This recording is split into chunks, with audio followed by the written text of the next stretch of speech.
It is my pleasure to welcome to the stage the 24th governor of the state of Washington, Governor Bob Ferguson.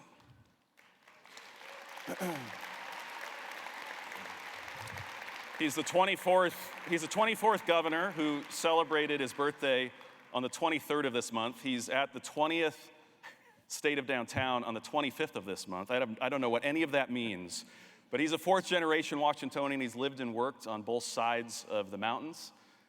He's a son of a school teacher and a Boeing employee. He's a dad of twins. He's somebody who's committed his life to public service, and we appreciate him being in the neighborhood and coming over to share a few remarks. Thanks, John. Thank you. Thank you very much.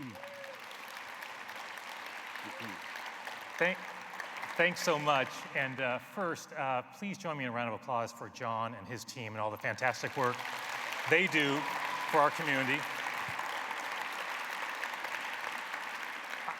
I'm mindful that the only thing standing between you and a wonderful reception and great food and drink are my remarks. So this will be very short. I'll keep this brief. But I do want to mention a couple things. Number one, I think you heard earlier from Sung Yang. I think he may be wrapping up after I speak. Sung and I went to college together. We shared an office in student government together. He was my campaign manager when I ran for student body president at the University of Washington, successfully, by the way. So don't get any ideas about asking him about my college days, because he and a bunch of college friends all signed very airtight non-disclosure agreements before I ever ran for Attorney General. So that's locked in. And a couple things I'll say real quick. Number one, about downtown. So I grew up on Queen Anne. John mentioned my parents, special education public school teacher. My dad was just a career guy at Boeing for 40 years. They had 7 kids. I'm one of them. And that was back when you could afford a house on Queen Anne Hill with that kind of life. And so I grew up, they were not helicopter parents, okay, to put it mildly. The 7 kids just roamed free back in those days, and I certainly did.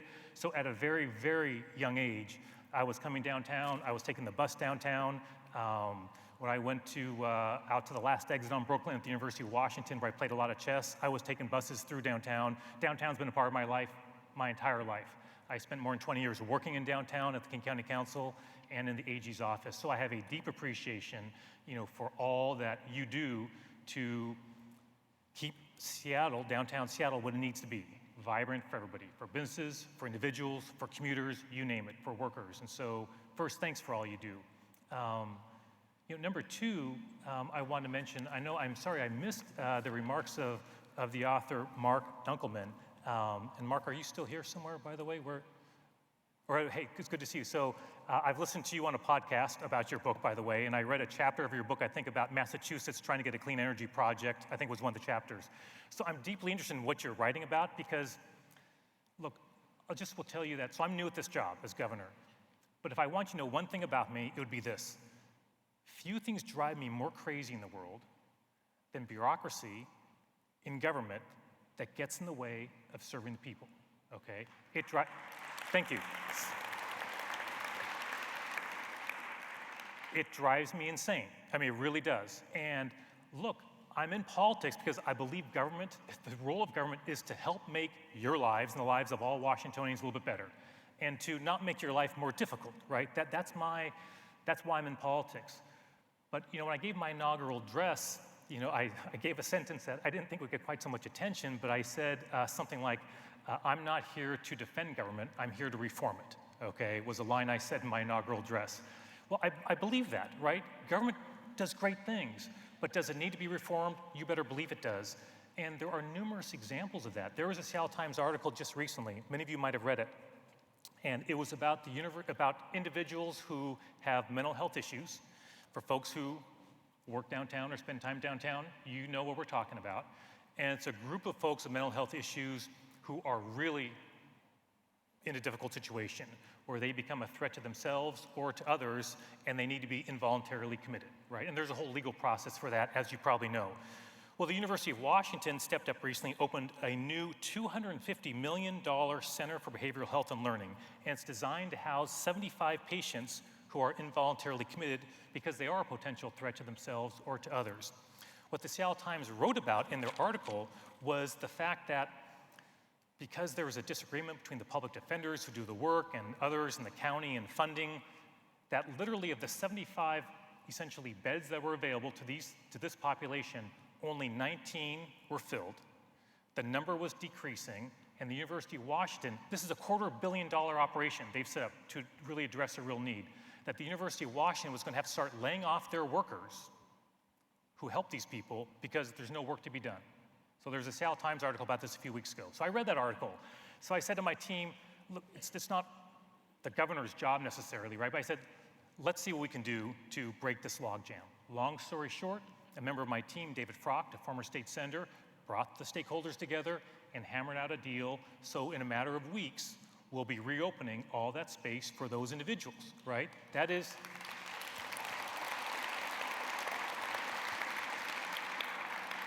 that's a good thing. It's a good thing for those additional nearly 60 people, right, who will get the help that they most certainly need.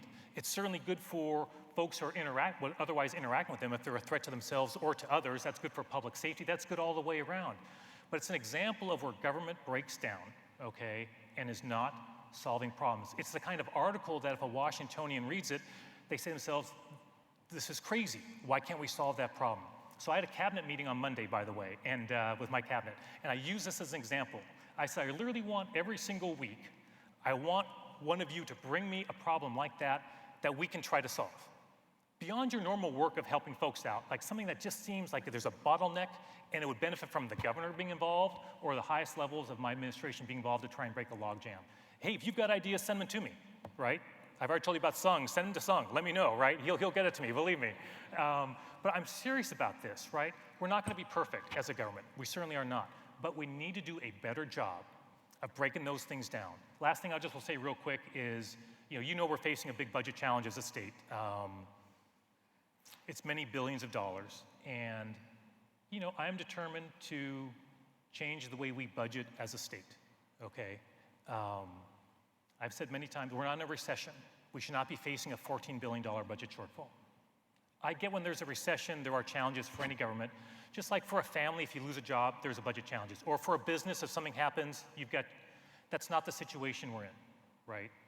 The state made certain decisions about spending, okay, and assuming certain revenue growth that was not realistic.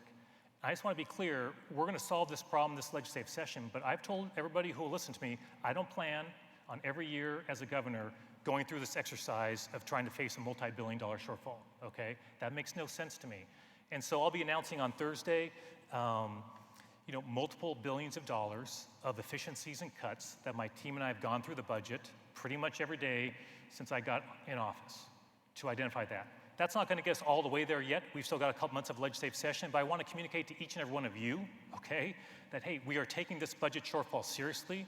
We're going to look at our government and say, hey, can we improve how we're doing this? Do we need to make changes in how we do business? Can we find efficiencies? Do we need to make cuts? Do we have to cut certain spending? So you stay tuned for that announcement. There's more work to be done, but we have a lot of challenges. The good news is, as a state, we have the most beautiful state with the best people, the most resilient people, the most innovative people. Folks, I'm looking at you, right? And that, as a fourth-generation Washingtonian, that's what gets me excited every day to go to work on your behalf. Send me your ideas to how to improve government. I'm serious. Send them to me, and we're interested in tackling these issues. John, thanks to you and your team for the work you do. Thanks to all of you for letting me crash your meeting for a few minutes, and I hope you all have a great evening. Thanks so much, everybody.